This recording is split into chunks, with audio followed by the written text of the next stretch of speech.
In this short tutorial, you will learn how to set the power button on your Samsung device to end a call.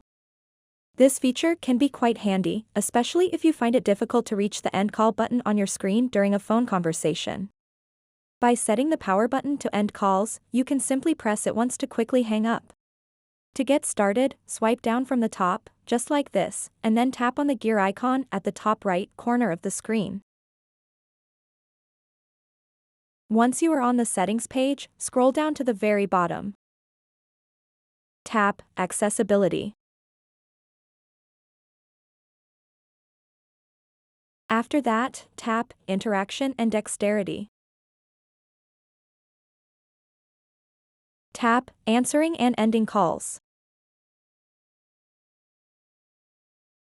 All you have to do next is simply toggle this switch next to this option.